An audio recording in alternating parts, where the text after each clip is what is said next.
Hai, saya Benedikta Yudita Indriani dari kelas 12 MIPA 1. Pada kesempatan kali ini, saya akan menjelaskan materi fisika tentang relativitas. Relativitas Newton. Galileo dan Newton mengemukakan mengenai apa yang sekarang kita sebut prinsip relativitas Newton. Dalam teorinya, relativitas Newton menjelaskan gerak-gerak benda jauh di bawah kecepatan cahaya. Teori relativitas secara umum mempelajari bagaimana pengukuran besaran fisika yang bergantung pada pengamat seperti halnya dengan peristiwa yang diamati. Yuk kita cari tahu lebih jauh mengenai teori relativitas Newton dan ikuti terus pembahasannya. Relativitas merupakan salah satu dari beberapa teori mengenai gerak yang dirancang untuk menjelaskan penyimpangan dari mekanika Newton yang timbul akibat gerak relatif yang sangat cepat. Teori ini telah mengubah pandangan kita mengenai ruang, waktu, massa, energi, gerak, dan gravitasi.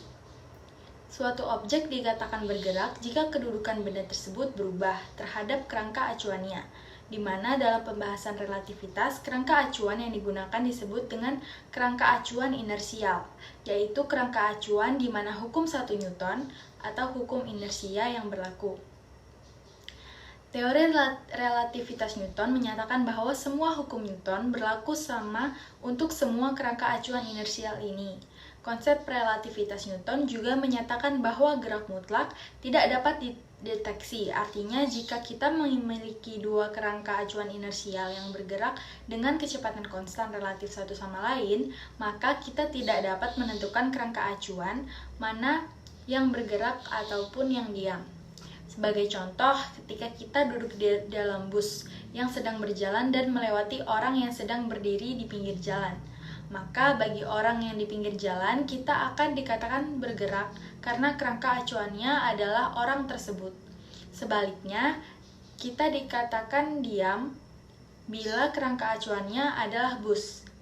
Dari contoh tersebut, ada dua jenis kerangka acuan, yaitu kerangka acuan yang diam atau orang, dan kerangka acuan yang bergerak atau mobil.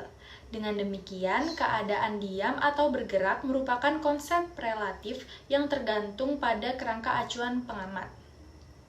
Peristiwa-peristiwa yang diamati dari berbagai kerangka dapat tampak berbeda dari masing-masing pengamat dari setiap kerangka itu.